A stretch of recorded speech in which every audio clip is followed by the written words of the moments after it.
Good morning बच्चों। आज मैं डॉक्टर रेणु गुप्ता, श्री अग्रसेन शिक्षक प्रशिक्षण महिला महाविद्यालय भरतपुर से आज मैं आपको संकाय एवं विषयों की समझ से पाठ्य सहगामी क्रियाओं से लाभ के बारे में समझाऊंगी। पिछली कक्षा में हमने पढ़ा था कि वे क्रियाएं जो पाठ्यक्रम से हटकर बालकों के सर्वांगीण विकास के लिए आयोजित की जाती हैं उन्हें हम पाठ्य सहगामी क्रियाएं कहते हैं। इन पाठ्य सहगामी क्रियाओं का अगर हम अपने विद्यालय में आयोजन करते हैं तो इससे हमें बहुत सारे लाभ प्राप्त होते हैं। तो वो लाभ कौन से हैं उन्हें देखते हैं। मानसिक विकास, इन क्रियाओं को करने से बालकों का मानसिक विकास होता है। जैसे निबंध, वाद विवाद, कहानी लेखन, कविता लेखन और विद्यालय पत्रिका प्रकाशन का अवसर अगर बालकों को दिया जाता है तो उनमें चिंतन करने, स्वयं लिखने, उनकी लेखन शक्ति को बढ़ावा मिलता है और चिंतन और कल्पना शक्ति का उनमें विकास होता है। दूसरा देखेंगे शारीरिक विकास। हम जानते हैं कि स्वस्थ शरीर में स्वस्थ मस्तिष्क का निवास होता है और विवेकानंद जी ने भी कहा है कि आज भारत को भागवत गीता की नहीं खेल कूद की आवश्यकता है। तो प्रत्येक बच्चे का खेल में बहुत रुचि होती है, इसलिए समय समय पर खेल कूद प्रतियोगिताएं आयोजित करानी चाहिए। जैसे हम व्यायाम, कुश्ती, तैराकी, खेल कूद में भी हम बहुत सारी खेल बच्चों से करवा सकते हैं। जैसे अपने टेबल टेनिस खिला सकते हैं, लूडो खिला सकते हैं, कैरम खिला सकते हैं, रस्सा कस्सी खिला सकते हैं, खो खो खिला सकते हैं। इन गेम से बच्चों के अंदर आपस में परस्पर सहयोग, प्रेम की भावना जागृत होती है और उनकी हड्डियां भी मजबूत होती हैं। अगला देखेंगे नैतिक विकास। जब विद्यालय में ये क्रियाएं आयोजित की जाती हैं तो बालकों में परस्पर एक दूसरे के प्रति दया, प्रेम, सहानुभूति, सद्भावना, एक दूसरे की मदद करना आदि गुण विकसित होते हैं। अगला सामाजिक विकास। मनुष्य एक सामाजिक प्राणी है और विद्यालय बालक के अंदर वो गुण उत्पन्न करता है जिससे वो एक समाज का सुयोग्य नागरिक बन सके।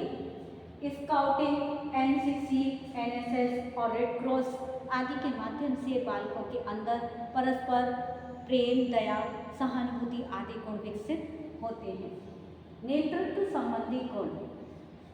विद्यालय में कुछ ऐसी गतिविधियां कराई जाती हैं जिससे बालकों को उत्तरदायित्व सौंप दिया जाता है कि ये एक्टिविटीज़ आपको करानी है। तो बालक के अंदर स्वतः ही नेतृत्व का गुण विद्यमान होता है, उनमें धैर्य की भावना का विकास होता है जो एक देश के लिए ज़रूरी है। अगला सुनागरिकता का विकास। अच्छा नागरिक वही है जिसे अपने देश के कानून, अपने कर्तव्य का बोध हो। तो विभिन्न पाठ्य सहगामी क्रियाओं के माध्यम से बालक के अंदर इन गुणों को विकसित किया जाता है। स्वशासन की भावना का विकास। बालक का मस्तिष्क खाली नहीं रहता। जब वो इन गतिविधियों में लगातार लिप्त रहता है तो उसका मस्तिष्क खाली नहीं रहता और हम कहते हैं कि खाली दिमाग शैतान का घर। तो उसको अवसर ही नहीं मिलता है कि वो अनुशासन को भंग करे, है ना। तो वो इन्हीं क्रियाओं में लगा रहता है। इसलिए विद्यालय में समय समय पर इन क्रियाओं का आयोजन करना चाहिए। स्वस्थ मनोरंजन। बालक का इन क्रियाओं से स्वस्थ मनोरंजन होता है। ये अच्छा है मोबाइल देने की अपेक्षा। मोबाइल में ऐसी बहुत सारी चीज़ें जो बच्चों को नहीं देखनी चाहिए, मगर आज का युवा वर्ग और बच्चे दोनों ही उन चीज़ों को देख रहे हैं और बिगड़ रहे हैं। इसलिए अच्छा है इन क्रियाओं के माध्यम से बालकों को स्वस्थ मनोरंजन प्रदान किया जाए। अवकाश के समय का सदुपयोग। इन क्रियाओं के प्रति बालक की इतनी रुचि विकसित हो जाती है कि वो जब भी घर में खाली रहता है तो वो इन क्रियाओं में अपने इन अवकाश के क्षणों का सदुपयोग अपनी इन रुचि के अनुसार करता है। वो कहानी लिख सकता है, वो कविता पाठ कर सकता है, या विभिन्न किताबों को पढ़कर ज्ञान अर्जित कर सकता है, डांस कर सकता है, गाना गा सकता है, जिसमें भी उसकी रुचि है वो अवकाश के क्षणों में उनका सदुपयोग कर सकता है। अगला देखेंगे, सीखना और कमाना।